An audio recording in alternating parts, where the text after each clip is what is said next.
إن الحمد لله نحمده ونستعينه ونستغفره ونعوذ بالله من شرور أنفسنا ومن سيئات أعمالنا من يهده الله فلا مضل له ومن يضلل فلا هادي له أشهد أن لا إله إلا الله وأن محمدا عبده ورسوله أما بعد يا أيها الذين آمنوا اتقوا الله حق تقاته ولا تموتن إلا وأنتم مسلمون يا أيها الناس اتقوا ربكم الذي خلقكم من نفس واحدة وخلق منها زوجها وبث منهما رجالا كثيرا ونساء واتقوا الله الذي تساءلون به والأرحام إن الله كان عليكم رقيبا يا أيها الذين آمنوا اتقوا الله وقولوا قولا سديدا يصلح لكم أعمالكم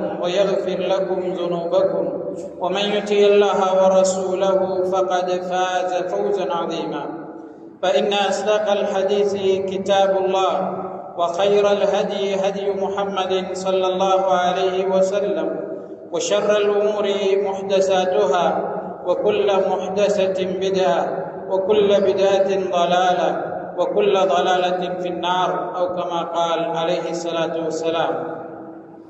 அன்புக்குரிய அல்லாஹ்வின் நல்லடியார்களே, அல்லாஹ்வினால் இடப்பட்ட கட்டளையை நிறைவேற்றுவதற்காக உரிய நேரத்திலே இங்கே ஒன்று சேர்ந்திருப்பதைப் போல எல்லா நிலைகளிலும் அல்லாஹுவை பயந்து தக்வாவுடன் நடந்து கொள்ளுமாறு எனக்கும் அப்பால் உங்களுக்கும் இந்த தருணத்திலே வசியத்தை செய்து கொள்கின்றேன். தக்வா என்பது அல்லாஹுவும் அவனது தூதர் ஸல்லல்லாஹு அலைஹி வஸல்லம் அவர்களும் எவைகளை எடுத்து நடக்குமாறு ஏவினார்களோ அவற்றை முடியுமான அளவு எடுத்து நடப்பதும், எவைகளை தடை செய்தார்களோ அவற்றை முற்றாக தவிர்த்து வாழ்வதுமாகும். அன்புக்குரிய அல்லாஹ்வின் நல்லடியார்களே, இன்றைய இந்த ஜும்மாவிலே பாதையை மாற்றும் போதை என்ற தலைப்பு வழங்கப்பட்டிருக்கிறது. அன்புக்குரிய சகோதரர்களே, இன்று நாட்டில் மிக பெரும் பேசுபொருளாக மாறியிருப்பது போதைப் பொருள் பாவனைதான், அதை விற்பவர்கள்தான் என்பது நாம் ஒவ்வொருவரும் அறிந்து வருகின்ற நாளாந்த செய்திகளாக இருக்கிறது. அனைவராலும் கிட்டத்தட்ட இதனுடைய ஆபத்துக்கள் உணரப்பட்டிருக்கின்றன. போதைக்கு அடிமையானவர்கள் சிலர் எங்களை பாதுகாருங்கள் என்று கதறுகின்ற அளவுக்கு அவர்களாலும் இதனுடைய ஆபத்து உணரப்பட்டிருக்கிறது. போதை என்பது முழு குடும்பத்தையும் நாட்டையும் சிதைத்துவிடக்கூடியது என்பது எல்லோருக்கும் தெரிந்த ஒன்றாக தற்போது மாறியிருக்கிறது. இது வீட்டுக்கும் நாட்டுக்கும் ஆபத்து என்பதை அனைத்து அதிகாரிகளும் அல்லது பெரும்பான்மையான அதிகாரிகள் உணர்ந்திருக்கின்ற ஒரு தருணத்திலே நாங்கள் இருக்கிறோம். பெற்றார்கள் தங்களுடைய பிள்ளைகளை எப்படியாவது போதைப் பொருள் பாவனையிலிருந்து பாதுகாக்க வேண்டும் என்று பாடுபடக்கூடிய முயற்சிக்கக்கூடிய ஒரு காலகட்டத்திலே நாங்கள் இருந்து கொண்டிருக்கின்றோம். சென்ற மாதம் 30ஆம் திகதி சுகதாச உள்ளக அரங்கிலே முழு நாடும் ஒன்றாக என்ற ஒரு தேசிய மாநாடு போதை வஸ்துக்கு எதிராக நடைபெற்றதை நாங்கள் அனைவரும் அறிவோம். இலங்கையிலே தேசிய ரீதியாக போதை வஸ்துக்கு எதிரான ஒரே ஒரு மாநாடு அல்லது முதல் மாநாடு இது என்று நாங்கள் குறிப்பிட முடியும். இந்த மாநாடு போதைப் பொருள் விற்பனையாளர்களுக்கு ஒரு அபாய ஒளியை அல்லது அவர்களுக்கு ஒரு பீதியை ஏற்படுத்தி இருப்பதோடு போதைப் பொருள் பாவனையாளர்கள் எப்படியாவது அதிலிருந்து விடுபட வேண்டும் என்ற ஒரு எண்ணத்தை உருவாக்கி இருக்கிறது அல்லது ஒரு விழிப்புணர்வை சமூகத்திலே உருவாக்கி இருக்கிறது என்று நாங்கள் சொல்லலாம். அன்புக்குரிய அல்லாஹ்வின் நல்லடியார்களே, அந்த மாநாட்டிலே எங்களுடைய நாட்டினுடைய ஜனாதிபதி அனுரகுமார திசாநாயக்க அவர்கள் தெளிவாக போதைப் பொருள் விற்பனையாளர்களுக்கும் போதைப் பொருள் விற்பனைக்கு உதவி செய்யக்கூடியவர்களுக்கும் எச்சரிக்கை விடுத்ததை, போதைப் பொருள் பாவனைக்கு எதிரான முழு நாடும் தழுவிய ஒரு செயற்திட்டம் முன்னெடுக்கப்பட இருக்கிறது என்பதை தெளிவாக அறிவித்ததையும் நாங்கள் ஒவ்வொருவரும் அறிவோம். அன்புக்குரிய சகோதரர்களே, எந்த சமூகத்திலே போதை வஸ்து தடுக்கப்படுகிறதோ அல்லது போதைப் பொருள் இல்லாமல் ஆகிறதோ அந்த சமூகம் தன்னுடைய வளங்களை சரியாக இனங்கண்டு தன்னுடைய பொறுமதி மிக்க மனித வளங்களை முறையாக பயன்படுத்தி முன்னேறுகின்ற ஒரு சமூகமாக மாறும் என்பதிலே எந்த விதமான சந்தேகமும் கிடையாது. அன்புக்குரிய சகோதரர்களே, அதற்கான சில ஆதாரங்கள் அல்லது அதற்கான சில முன்னறிவிப்புகள் இலங்கையிலே தற்போது வெளிப்பட ஆரம்பித்திருக்கிறது என்பதை இந்த மாநாடு நமக்கு உணர்த்துகின்றது. இஸ்லாத்தை பொறுத்தவரை பிரதானமான 5 விடயங்களை இஸ்லாம் பாதுகாக்கிறது.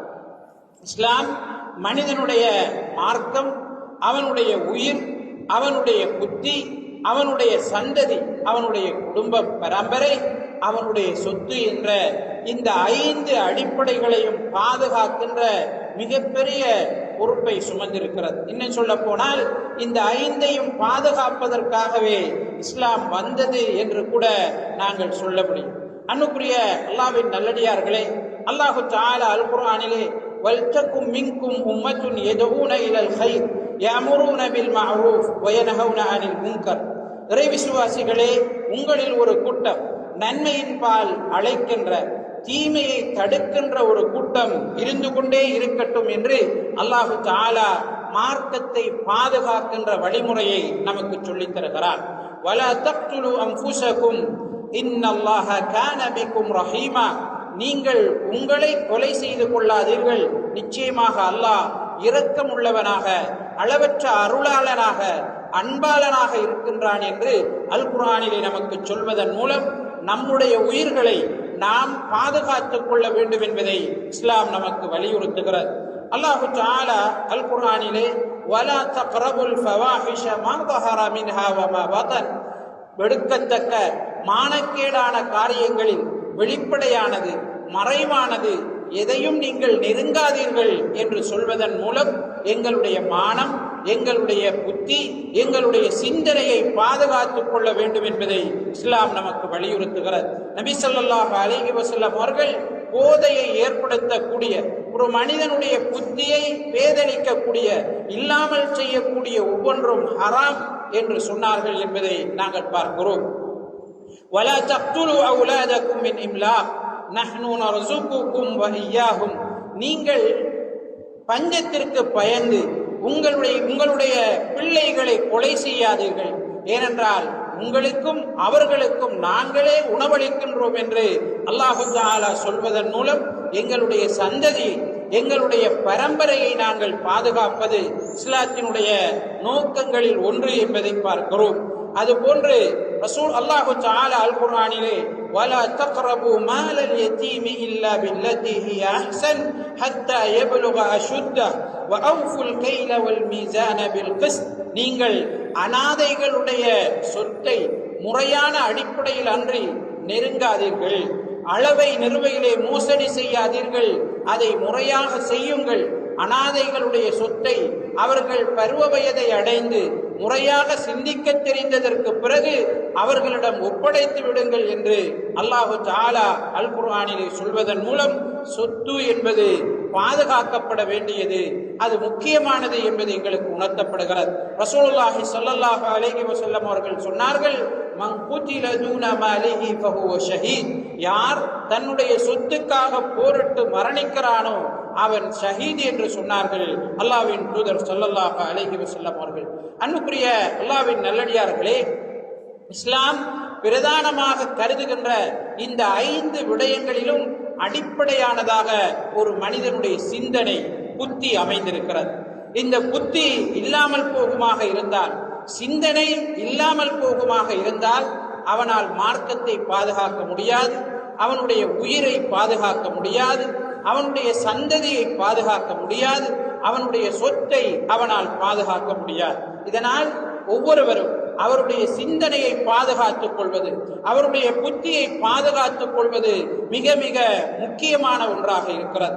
அல்லாஹு தஆலா அல் குர்ஆனிலே அஃபலா யததப்பரூனல் குர்ஆன அம் அலா குலூபின் அக்ஃபாலுஹா, நீங்கள் குர்ஆனை சிந்திக்க கூடாதா அல்லது அவர்களுடைய உள்ளங்கள் தாளிடப்பட்டிருக்கிறதா, பூட்டு போடப்பட்டிருக்கிறதா என்று அல்லாஹு தஆலா அல் குர்ஆனின் ஏராளமான இடங்களிலே எங்களுடைய சிந்தனையை தூண்டுகிறார், எங்களை யோசிக்க சொல்கிறார், எங்களுடைய புத்தியை பாதுகாத்துக் கொள்ளுமாறு அல்லாஹு தஆலா சொல்கிறார். குல் ஹல் யஸ்தவில் அஅமா வல் பஸீர் அஃபலா ததஃபக்கரூன். குருடர்களும் பார்க்க தெரிந்தவர்களும் சிந்திக்க தெரிந்தவர்களும் சிந்திக்க தெரியாதவர்களும் சமமாவார்களா? நீங்கள் இதை சிந்திக்க கூடாதா, யோசிக்க கூடாதா என்று அல்லாஹு தஆலா அல் குர்ஆனிலே கேட்கிறார். தலபுல் இல்மி ஃபரீதத்துன் அலா குல்லி முஸ்லிம். நபி ஸல்லல்லாஹு அலைஹி வஸல்லம் அவர்கள் சொன்னார்கள், அறிவை தேடுவது ஒவ்வொரு முஸ்லிமினுடைய கடமை என்று சொன்னார். மன் ஸலக தரீகன் யல்தமிசு ஃபீஹி இல்மன் ஸஹலல்லாஹு லஹு தரீகன் இலல் ஜன்னah. யார் அறிவை தேடி ஒரு பாதையை எடுத்துக் கொள்கிறானோ அவனுக்கு அல்லாஹு தஆலா சுவர்க்கத்தினுடைய பாதையை இலகுபடுத்துகிறான் என்று நபி ஸல்லல்லாஹு அலைஹி வஸல்லம் அவர்கள் சொன்னார்கள். சும்மும் புக்முன் உமியுன் ஃபஹும் லா யஅகிலூன். குருடர்கள், செவிடர்கள், ஊமையர்கள், அவர்கள் சிந்திக்கவே மாட்டார்கள் என்று அல்லாஹு தஆலா நமக்கு சொல்வதன் மூலம் சிந்தனையினுடைய பாதுகாப்பு நமக்கு உணர்த்தப்படுகிறது. ரசூலுல்லாஹி ஸல்லல்லாஹு அலைஹி வஸல்லம் அவர்கள் சொன்னார்கள், குல்லு முஸ்கிரின் ஹம்ர் வ குல்லு ஹம்ரின் ஹராம். போதையை ஏற்படுத்தக்கூடிய ஒவ்வொன்றும் மதுபானம் தான், ஒவ்வொரு மதுபானமும் ஹராமானது தான். மா அஸ்கர கஸீருஹு ஃபகலீலுஹு மின்ஹு ஹராம். எது கூடுதலாக எடுத்துக்கொண்டால், அருந்தினால் போதையை ஏற்படுத்துமோ அதில் குறைவானதை எடுத்துக்கொள்வதும் கூட ஹராமானதுதான் என்று நபி ஸல்லல்லாஹு அலைஹி வஸல்லம் அவர்கள் சொன்னார்.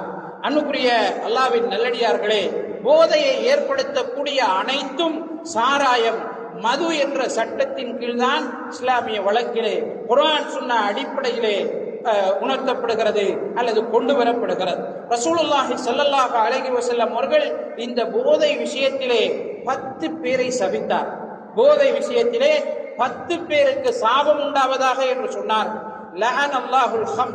அல்லாஹு தஆலா இந்த போதையை சபிப்பானாக, அதை அருந்துபவனை சபிப்பானாக, அதை அருந்த கொடுப்பவனை சபிப்பானாக, அதை விற்பவனை சபிப்பானாக, அதை வாங்குபவனை சபிப்பானாக, அதை காட்சி கொடுப்பவனை, அதை தயாரித்து கொடுப்பவனை சபிப்பானாக, அதை தயாரிக்க சொல்பவனை சபிப்பானாக, அதை சுமந்து செல்பவனை சபிப்பானாக, சுமக்கப்படுவதையும் சபிப்பானாக என்று நபி ஸல்லல்லாஹு அலைஹி வஸல்லம் அவர்கள் இந்த போதையிலே சம்பந்தப்படுகிற அனைவருக்கும் அல்லாஹ்வுடைய சாபம் இருக்கிறது என்று சொல்வதன் மூலம் எங்களுடைய சிந்தனை, எங்களுடைய புத்தி எவ்வளவு பாதுகாக்கப்பட வேண்டியது என்பதை இங்கே எங்களுக்கு உணர்த்தப்படுகிறது. அல்லாஹு தஆலா அல் குர்ஆனிலே, யா அய்யுஹல்லதீன ஆமனு இன்னமல் ஹம்ரு வல் மைசிரு வல் அன்ஸாபு வல் அஸ்லாமு ரிஜ்சும் மின் அமலி ஷைத்தான் ஃபஜ்தனிபூஹு லஅல்லகும் துஃப்லிஹூன்.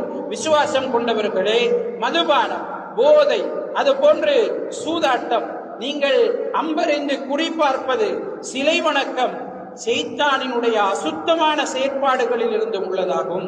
எனவே அதை நீங்கள் தவிர்த்து கொள்ளுங்கள், வெற்றி அடைவீர்கள் என்று அல்லாஹு தஆலா அல் குர்ஆனிலே போதை தொடர்பாக சிந்தனையை நாங்கள் பாதுகாத்துக் கொள்ள வேண்டியதன் அவசியம் தொடர்பாக நமக்கு உணர்த்துகிறார். وَأَنْفِقُوا فِي سَبِيلِ اللَّهِ وَلَا تُلْقُوا بِأَيْدِيكُمْ إِلَى التَّهْلُكَةِ وَأَحْسِنُوا إِنَّ اللَّهَ يُحِبُّ الْمُحْسِنِينَ.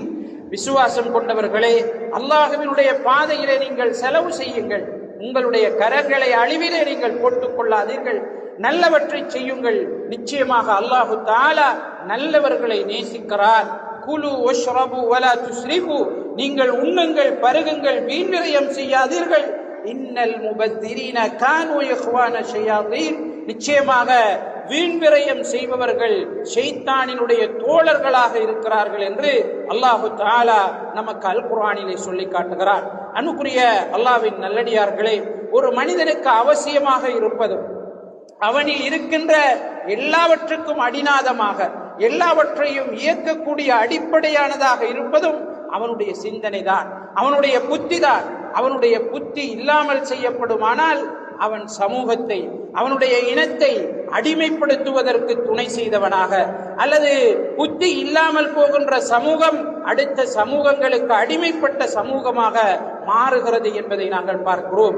உலகத்திலே வல்லாதிக்க சக்திகள் அல்லது இன்னும் ஒரு நாட்டை அடிமைப்படுத்த வேண்டும் என்று நினைப்பவர்கள், இன்னும் ஒரு சமூகத்தை அடிமைப்படுத்த வேண்டும் என்று நினைப்பவர்கள் அந்த சமூகத்திற்குள்ளே போதை வஸ்து பாவனையை அதிகரிக்க செய்கிறார்கள், போதைப் பொருட்களை அந்த சமூகத்துக்குள்ளே பரப்பி விடுகிறார்கள்.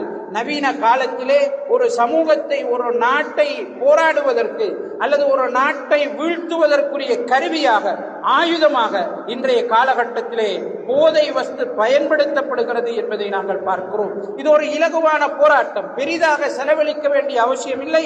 ஒருவர் ஒரு தடவை அடிமைப்பட்டு விட்டார் என்று சொன்னால், பாவித்து விட்டார் என்று சொன்னால், அதிலிருந்து அவரால் மீள முடியாது. அவருடைய சந்ததி அதற்குள்ளே வீழ்ந்து போகும். எனவே பரம்பரையாக ஒரு நாட்டை அடக்கி ஆளுவதற்கு, ஒரு சமூகத்தை குட்டிச்சுவராக்குவதற்கு, ஒரு சமூகத்தினுடைய முன்னேற்றத்தை முழுமையாக தடுப்பதற்கு இந்த போதை ஒரு ஆயுதமாக இன்றைக்கு உலகத்திலே பயன்படுத்தப்பட்டு கொண்டிருப்பதை நாங்கள் பார்க்கிறோம். போதை வஸ்து பாவனையினுடைய தாக்கம் என்பது தனி மனிதனிலே செல்வாக்கு செலுத்துகிறது, அவனுடைய குடும்பத்திலே செல்வாக்கு செலுத்துகிறது, அவனுடைய சமூகத்திலே செல்வாக்கு செலுத்துகிறது, அந்த சமூகத்தினுடைய பண்பாட்டிலே செல்வாக்கு செலுத்துகிறது, அந்த சமூகத்தினுடைய பொருளாதாரத்திலே செல்வாக்கு செலுத்துகிறது, அந்த சமூகத்தினுடைய கல்வி முன்னேற்றத்திற்கு தடையாக அமைந்து விடுகிறது என்று ஒட்டுமொத்த முன்னேற்றமும் முழுமையாக தடைப்படுகின்ற ஒரு காரியம் அல்லது ஒரு செயல் இருக்குமாக இருந்தால் அது போதை வஸ்து பாவனை தான் என்பதை நாங்கள் புரிந்து கொள்ள வேண்டும். அன்புக்குரிய அல்லாஹ்வின் நல்லடியார்களே, போதை வஸ்தை பாவிக்கின்றவர்கள் குறிப்பிட்ட ஒரு காலத்திற்கு பிறகு காச நோயால் பாதிக்கப்படுகிறார்கள். சுவாச நோய்கள் அவர்களுக்கு உருவாகிறது, புற்றுநோய் அவர்களுக்கு இலகுவாக தொற்றிக்கொள்கிறது, பார்வை கோளாறுகள் அவர்களுக்கு அதிகரிக்கிறது, செவிட்டுத்தன்மை அதிகரிக்கிறது, மலட்டுத்தன்மை அதிகரிக்கிறது, அவர்களால் சரியாக அவர்களுடைய குடும்பத்தை கொண்டு செல்ல முடியாது,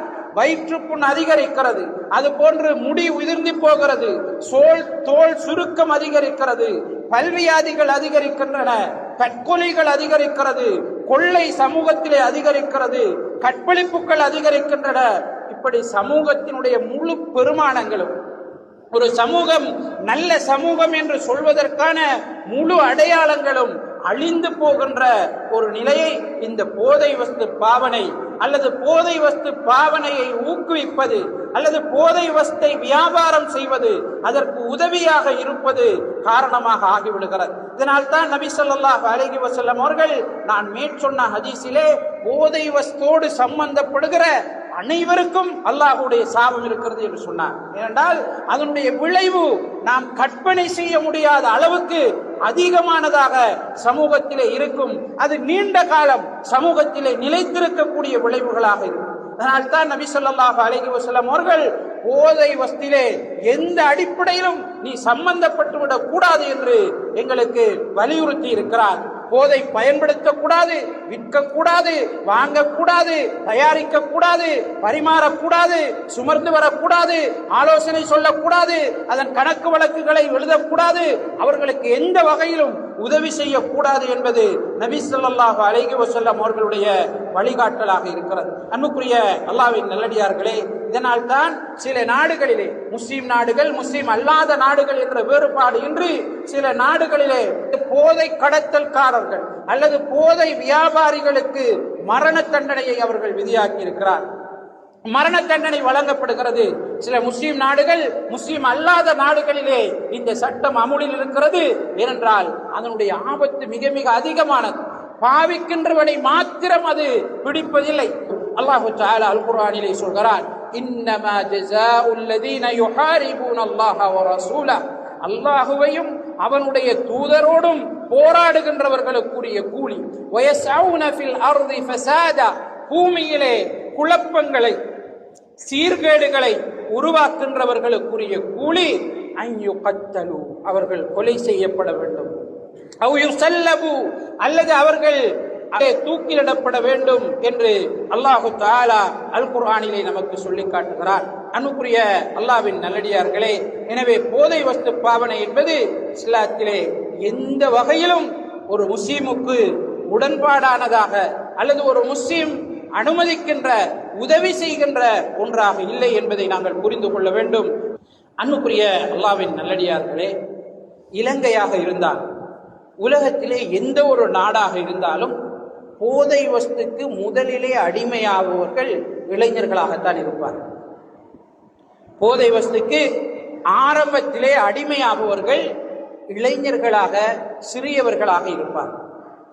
போதை வஸ்து பாவனையாளர்கள் அல்லது போதை வஸ்தை விற்பனை செய்யக்கூடியவர்கள், அதை பரப்புவதற்கு முயற்சிக்கக்கூடியவர்களும் இளைஞர்களைத்தான் முதலிலே பிடிப்பார், இலக்கு வைப்பார். ஏனென்றால் அப்போதுதான் அவர்களுடைய வியாபாரத்தை குறிப்பிட்ட ஒரு காலம் வரை கொண்டு செல்ல முடியும். போதை வஸ்து பாவனையாளர்களுடைய ஆயுட்காலம் குறைவு. 60 வயது வரை ஒருவர் அனுபவிப்பதை அவர்கள் 30 வயது அல்லது 25 வயது 35 வயதிலே முழுவதையும் முடித்து விடுவார். அவர்களுடைய உடம்பு இந்த உலகத்திலே வாழுவதற்கு அவர்களுக்கு அனுமதி கொடுக்கின்ற அளவுக்கு இருக்காது. எனவே இளைஞர்களை வியாபாரிகள் இலக்கு வைப்பார்கள். இளைஞர்கள் தான் இந்த போதை வஸ்துக்கு முதலிலே வீழ்வார்கள். ஏனென்றால் இளைஞர்கள் தான் அந்த வியாபாரத்திற்கு உதவி செய்யக்கூடியவர்கள். வயோதிபர்களால் அந்த வியாபாரம் நிலைக்காது. அதனால் இளைஞர்கள் ஒரு சமூகத்திலே, முக்கியமாக இந்த போதைப் பொருள் பாவனை பரவுகின்ற சமூகத்திலே கட்டிக்காக்கப்பட வேண்டிய, சமூக நிறுவனங்களால் அவதானம் செலுத்தப்பட வேண்டிய ஒரு சாராராக இருக்கிறார். இலங்கையிலே 18 வயதுக்கு குறைவான லட்சக்கணக்கான போதை வஸ்துக்கு அடிமையானவர்கள் இலங்கையிலே இருக்கிறார். 18 வயதுக்கு குறைவான லட்சக்கணக்கான சிறுவர்கள் அல்லது இளைஞர்கள் இலங்கையிலே இருக்கிறார்கள் என்பது புள்ளி விவரங்கள் சொல்லக்கூடிய செய்திகளாக இருக்கின்றன. இவர்களிலே 50% அதிகமானவர்கள் திருமணமாகாதவர்களாக இருக்கிறார்கள். பள்ளிகளிலே, பாடசாலைகளிலே, பல்கலைக்கழகங்களிலே உயர் கல்விகளை படிக்கக்கூடியவர்களாக இருக்கிறார்கள் என்பதை சில ஆய்வுகள் குறிப்பிடுகின்றன. இலங்கையிலே சிறைச்சாலைக்கு செல்லக்கூடியவர்களில் 64% போதை வஸ்து அல்லது அதனுடன் தொடர்புடைய குற்றச்சாட்டுக்களாகத்தான் சொல்கிறார்கள் என்று அறிக்கைகள், ஆய்வுகள் குறிப்பிடுகின்றன. இவர்களில் மிக பெரும்பான்மையானவர்கள் 18 வயதிலிருந்து 26 வயது வரைக்குமான இளைஞர்கள் என்பது அந்த ஆய்வு சொல்லக்கூடிய, நாம் ஒவ்வொருவரும் கவனிக்க வேண்டிய ஒரு விஷயமாக இருக்கிறது. அன்புக்குரிய அல்லாஹ்வின் நல்லடியார்களே, மட்டக்களப்பு மாவட்டத்தில் மாத்திரம் 40 கோடிக்கும் அதிகமான சொத்துக்கள் நாளாந்தம் அல்லது வாராந்தம் இந்த போதைக்காக பயன்படுத்தப்படுகிறது என்று பல பல்கலைக்கழகங்களினுடைய ஆய்வுகள் நமக்கு குறிப்பிடுகிறது. அன்புக்குரிய சகோதரர்களே, இந்த ஆய்வுகள் நமது பிரதேசத்திற்கொண்டும் பழையவை கிடையாது. நம்முடைய பிரதேசம் தொடர்பாக நாம் அறிந்திருக்கிறோம். நம்முடைய கல்குடா தொகுதி மட்டக்களப்பு மாவட்டத்திலே அதிக போதை வஸ்தை உட்கொள்கிற அல்லது பாவனைக்கு அடிமைப்பட்டவர்கள் வாழுகிற ஒரு தொகுதியாக அடையாளப்படுத்தப்பட்டிருக்கிறது என்பது நாம் ஒவ்வொருவரும் அறிந்த விடயமாக இருக்கிறது. அன்புக்குரிய சகோதரர்களே, இளமை பருவம் என்பது மிக முக்கியமான பருவம். எங்களுடைய வாழ்க்கையிலே கிடைக்கின்ற ஒரு முக்கியமான சந்தர்ப்பம், ஒரு பெருமதியான சந்தர்ப்பம். மனித வாழ்விலே திரும்ப கிடைக்காத ஒரு முக்கியமான பருவம், அதிகமான நன்மைகளை கொண்டிருக்கிற பருவம் என்றால் இந்த இளமை பருவம் தான். இளமை பருவத்திலே 90% வளர்ச்சிகள், ஒருவருடைய உடம்பினுடைய வளர்ச்சிகள் முழுவதும் நிறைவு பெற்று விடுகிறது. அதனால் அந்த வளர்ச்சிக்கு ஏற்ப அவனுடைய செயற்பாடும் அதிகமானதாக, வேகமானதாகவே இருக்கும். வளர்ச்சி அதிகரித்துக் கொண்டிருப்பதன் காரணமாக புதியவைகள் மீது அவன் ஈடுபாடு காட்டுவதும், புதியவைகளை அதிகமாக பயன்படுத்துவதற்கு, நுகர்வதற்கு அவன் முயற்சிப்பதும் அதிகமானதாக இருக்கும் என்பதை நாங்கள் புரிந்து கொள்கிறோம். அன்புக்குரிய அல்லாஹ்வின் நல்லடியார்களே, இளைஞர்கள் தங்களை ஏதாவது ஒரு அடிப்படையில் சமூகத்திலே பேசுபொருளாக அல்லது தன்னுடைய நண்பர்களுக்கிடையே முக்கியமான ஒருவராக காட்டிக்கொள்ள வேண்டும் என்று நினைப்பார்கள். இது மனதளவிலே அவர்களுக்கு அவர் ஒரு உயர்ந்த மனிதர் என்கிற உணர்வை அவருக்கு கொடுப்பதனால், அடுத்தவர்களை அடக்கி ஆளுகிற ஒருவர் என்கிற உணர்வை மனதளவிலே அவர்களுக்கு கொடுப்பதனால் போதை வஸ்திலே அவர்கள் வீழ்ந்து விடுவது அதிகமானதாக இருக்கிறது. ரசூலுல்லாஹி ஸல்லல்லாஹு அலைஹி வஸல்லம் அவர்கள் சொன்னார்கள், லா தஸூலு கதம அப்தின் யௌமல் கியாமah, ஒரு மனிதனுடைய கால்பாதங்கள் நாளை மறுமையிலே 5 கேள்விகளுக்கு விடை சொல்கிற வரை நகர முடியாது என்று சொன்னார். அதிலே முதலாவது கேள்வி அவனுடைய ஆயுட்காலத்தை எப்படி அவன் செலவழித்தான் என்பது. இரண்டாவது கேள்வி அவன் கற்ற அறிவை எப்படி பயன்படுத்தினான் என்பது. மூன்றாவது கேள்வி அவனுடைய சொத்தை எங்கிருந்து அவன் எடுத்துக்கொண்டான், எப்படி அதை செலவழித்தான் என்பது. நான்காவது கேள்வி அவனுடைய உடம்பை அவன் எந்த அடிப்படையிலே பயன்படுத்தி கொண்டான் என்பது. வேறு சில அறிவிப்புகளிலே நபி ஸல்லல்லாஹு அலைஹி வஸல்லம் அவர்கள் சொல்கிறார்கள், அவனுடைய இளமை காலத்தை எப்படி அவன் கழித்தான் என்கிற கேள்விக்கு பதில் சொல்லாத வரை அவனுடைய கால்பாதம் மறுமையிலே நகர முடியாது என்று நபி ஸல்லல்லாஹு அலைஹி வஸல்லம் அவர்கள் குறிப்பிடுகிறார். ரசூலுல்லாஹி ஸல்லல்லாஹு அலைஹி வஸல்லம் அவர்கள் சொன்னார்கள், சபஅத்துன் யுதில்லுஹுமுல்லாஹு ஃபீ தில்லிஹி யௌம லா தில்ல இல்லா தில்லுஹ். எந்த நிழலும் இல்லாத அந்த நாளிலே அல்லாஹு தஆலா தன்னுடைய நிழலிலே 7 சாராருக்கு நிழல் கொடுப்பான் என்று சொன்னார். அவர்களுக்கு விசேடமான கௌரவம் வழங்கப்படும் என்று சொன்னார். அதிலே ஒரு சாரார் ஷாபுன் நஷஅ ஃபீ இபாதத்தில்லாஹ், அல்லாஹு தஆலாவை வணங்குவதிலே வளர்ந்த இளைஞன் என்று சொன்னார். அல்லாஹு தஆலாவுக்கு கட்டுப்படுவதிலே வளர்ந்த இளைஞன் என்று சொன்னார்கள். இந்த இளமை பருவம் மிக மிக முக்கியமானது. அது முன்கட்டிளமை பருவமாக இருக்கலாம், பின்கட்டிளமை பருவமாக இருக்கலாம். முதுமைக்கு முன்னர் உள்ள அனைத்து காலப்பகுதியும் மிக மிக முக்கியமானது. பருவ வயதை அடைந்ததிலிருந்து அது ஆரம்பிக்கிறது. எனவே இந்த காலத்தை நாங்கள் சரியாக சமூகத்திலே பயன்படுத்தவில்லை என்று சொன்னால் அந்த சமூகம் நாசமாகிவிடும். ரசூலுல்லாஹி ஸல்லல்லாஹு அலைஹி வஸல்லம் அவர்கள் சொன்னார்கள், இக்தனிம் ஹம்ஸன் கப்ல ஹம்ஸ். 5 விடயங்களை 5 வருவதற்கு முன்னால் பயன்படுத்திக் கொள் என்று சொன்னார். 5 வருவதற்கு முன்னர் பயன்படுத்திக் கொள். அதில் ஒன்று நபி அவர்கள் சொன்னார்கள், உனக்கு முதுமை வருவதற்கு முதல் உன்னிடம் இருக்கின்ற அந்த வாலிப பருவத்தை சரியாக பயன்படுத்திக் கொள் என்று சொன்னார். அன்புக்குரிய அல்லாஹ்வின் நல்லடியார்களே, உலகில் முன்னேறிய சமூகங்களை நீங்கள் எடுத்து பார்த்தால், உலகில் முன்னேறிய நாடுகளை நீங்கள் எடுத்து பார்த்தாலும் அந்த நாட்டினுடைய இளைஞர்கள், அந்த சமூகத்தினுடைய இளைஞர்களால் தான் அது முன்னேறி இருக்கும். எந்த ஒரு சமூகம் வீழ்ச்சி கண்டதோ, எந்த ஒரு நாடு வீழ்ச்சி கண்டதோ, அந்த நாட்டினுடைய இளைஞர்கள் தான் அதற்கு பெரும் பங்காற்றி இருப்பார்கள் அல்லது காரணமாக இருந்திருப்பார்கள் என்பதை எங்களுடைய தற்கால வரலாறும் உலக வரலாறும் எங்களுக்கு சொல்லிக் கொண்டிருக்கிறது. எனவே அன்புக்குரிய அல்லாஹ்வின் நல்லடியார்களே, இளைஞர்கள் இந்த விஷயத்திலே கட்டாயம் கவனம் செலுத்த வேண்டும். நாம் பெருமதி மிக்க ஒரு காலத்திலே வாழ்ந்து கொண்டிருக்கிறோம். இந்த காலம் எங்களை கடந்து செல்லுமாக இருந்தால் அதற்கு பிறகு எவ்வளவு கை சேதப்பட்டும் அந்த காலம் மீண்டும் வராது. எவ்வளவு நாங்கள் இந்த காலத்தை முறையாக பயன்படுத்திக் கொள்கிறோமோ அவ்வளவு தூரம் எங்களுடைய வாழ்க்கை இவ்வுலகத்திலும் மறு உலகத்திலும் மிகச் சிறந்ததாக இருக்கும் என்பதை நாங்கள் மறந்துவிடக் கூடாது.